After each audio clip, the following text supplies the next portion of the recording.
کا راستہ نہیں ہے، واپسی کا راستہ نہیں ہے۔ اچھا، اترے شیر کے بچے، لڑائی میں اترے ہیں یہ شیر جوان، کیا کیا نام لوں؟ حضور فرما رہے کہ اس لشکر کا امیر وہ سب سے پہلے زید بن حارثہ ہوں گے۔ کون ہوں گے؟ زید بن حارثہ۔ یہ وہ صحابی ہیں جن کا نام قرآن میں آیا ہے، کبھی کسی صحابی کا نام قرآن میں نہیں آیا۔ ایک صحابی زید، ان کا نام قرآن میں آیا، زید بن حارثہ اس لشکر کا امیر ہوگا۔ یہ مارا گیا، شہید ہو گیا، تو پھر جعفر بن ابی طالب، حضور کے چچا، یہ ان کے امیر ہوں گے۔ اگر یہ بھی شہید ہو گئے، اگر یہ بھی شہید ہو گئے تو پھر اس لشکر کا امیر وہ عبداللہ ابن رواحہ ہو۔ کون ہوں گے؟ عبداللہ ابن رواحہ ہوں گے۔ اچھا ٹھیک ہے، یہ تینوں کی شہادت کے بعد مسلمان آپس کے مشورے سے طے کر کے کسی ایک کو امیر بنا لیں گے، کسی ایک کو امیر بنا لیں گے۔ میدان جہاد 3 لاکھ کی فوج کے بیچ میں 3000 ایمان والے کھڑے ہیں اور ڈٹے ہوئے ہیں۔ لڑائی شروع ہوتی ہے اور ایک اصول یہ تھا، ضابطہ یہ تھا کہ مسلمانوں کے جرنیل سپہ سالار کے ایک ہاتھ میں تلوار ہوگی، دوسرے ہاتھ میں جھنڈا ہوگا۔ یہ ایمان کا جھنڈا ہے، یہ تلوار ہے جس سے لڑیں گے۔ اس جھنڈے کو اپنی زندگی کے اندر اپنے جیتے جی گرنے نہیں دیں گے۔ تو یہ ایک اصول ہوا کرتا تھا لڑائیوں کے اندر کہ اگر سپہ سالار نے یا کفار کے جرنیل نے آمنے سامنے آنے کے بعد جھنڈا سامنے گرا دیا تو یہ شکست ہے، یہ گویا کہ کھلی شکست ہے۔ اگر زندگی کے اندر اس نے گرا دیا یا کفار نے گیر دیا تب بھی یہ کھلی شکست ہوگی۔ ہاں، اس کی موت کے بعد اگر جھنڈا گر جائے تو یہ شکست نہیں ہے۔ زید بن حارثہ یہ لڑتے لڑتے شہید ہوتے ہیں۔ شہید ہونے کے بعد قربان جاؤں، کیا نظام غیب کا نظام چلتا ہے۔ اللہ کے رسول مدینہ میں ہیں اور یہ جنگ ہو رہی ہے موتا میں، یہ موتا کے میدان میں سینکڑوں میل کا فاصلہ ہے، اور اس فاصلے کے باوجود نبی محمد الرسول اللہ صلی اللہ علیہ وسلم منبر پر مسجد نبوی کے اندر بیٹھ کر غزوہ موتا کی ایک ایک پل کی خبر دے رہے ہیں۔ سبحان اللہ، کیا قربان جاؤں اللہ کے رسول کے اس عظمت پر بذریعہ وحی حضور کو بتایا جا رہا ہے کہ اب یہ معاملہ ہوا، اب یہ معاملہ ہوا۔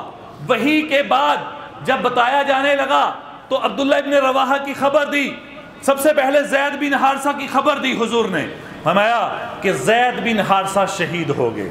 یہ خبر دی جا رہی ہے مدینہ میں، لڑائی ہو رہی ہے موتا میں، لڑائی ہو رہی ہے موتا میں۔ عبداللہ ابن رواحہ آواز دی کسی نے، نہ جعفر کو، آواز دی جعفر کو کہ جعفر امیر صاحب شہید ہو گئے، تو وہ دوڑے ہوئے آئے، انہوں نے آ کر جھنڈا اٹھا لیا، مسلمانوں کا جھنڈا۔ ایک ہاتھ میں تلوار ہے اور دوسرے ہاتھ میں جھنڈا ہے۔ جیسے ہی جھنڈا اٹھایا، اس جھنڈے کے اٹھانے کے بعد اب وہ لڑائی شروع ہوتی ہے، یہ لڑنا شروع ہوتے ہیں۔ ایک بدبخت نے آ کر حضرت جعفر رضی اللہ تعالیٰ عنہ کے، اور یہاں یاد رکھنا بدبخت ہمیشہ پیچھے سے وار کیا کرتا ہے، بدبخت ہمیشہ پیچھے سے کبھی بھی سامنے آ کر وار نہیں کرے گا، وہ موقع تلاش کرے گا۔ حضرت علی سے کسی نے پوچھا کہ یہ کیا وجہ ہے، تیرا بیٹا حسن یہ دن میں آپ کے پیچھے پیچھے چلتا ہے، رات کو آگے آگے ہوتا ہے؟ تو وہ کہا کرتے تھے کہ دشمن بڑا کمینہ ہے، لہذا دشمن دن میں پیچھے سے حملہ کر سکتا ہے، رات کو سامنے سے حملہ کر سکتا ہے۔ دن میں یہ پیچھے ہوتا ہے تاکہ اس حملے کو روک سکے، رات کو یہ آگے آگے ہوتا ہے تاکہ آگے سے کیے جانے والے حملے کو روک سکے۔ یہ حسن، تو انہوں نے بدبخت آیا، اس نے آ کر حضرت جعفر کے پیچھے سے ایک ایسا تلوار کے ساتھ وار کیا کہ ان کا یہاں سے بازو کٹ گیا، تلوار گری، بازو کٹا، تلوار گری۔ انہوں نے ڈنڈے کو، جھنڈے کو مضبوطی کے ساتھ پکڑ لیا کہ جعفر بن ابی طالب، آج جعفر حضور کے چچا زاد ہیں۔ کون ہیں؟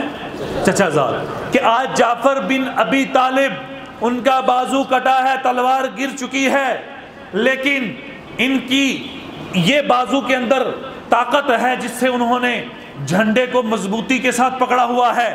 اس بدبخت نے پیچھے سے آ کر دوسرا وار کیا جس سے ان کا یہ بازو کٹا۔ اب یہ بازو اوپر سے مونڈوں کے ساتھ صرف یہ بقیہ بچے تھے کہ انہوں نے جھنڈے کے ڈنڈے کو منہ میں لے کر دونوں مونڈوں کے ساتھ جھنڈے کو پکڑ لیا اس طرح کہ میں جیتے جی اس کو گرنے، جیتے جی جب تک میرے سانس ہیں میں اس کو گرنے نہیں دوں گا، اس کو میں گرنے نہیں دوں گا۔ وہ بدبخت آیا، اس نے آ کر تیسرا وار کیا سر کے اوپر، جاندار قسم کا وار تھا، اور یہ پہلے دو واروں سے ان کی بنسبت زیادہ طاقتور وار تھا۔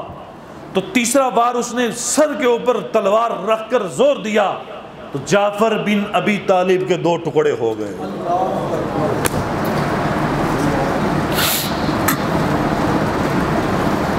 ان کے دو ٹکڑے ہوئے، آدھے جعفر بن ابی طالب ادھر گرے اور آدھے ادھر گر گئے، آئے ہائے، لیکن جھنڈے کو نہیں گرنے دیا۔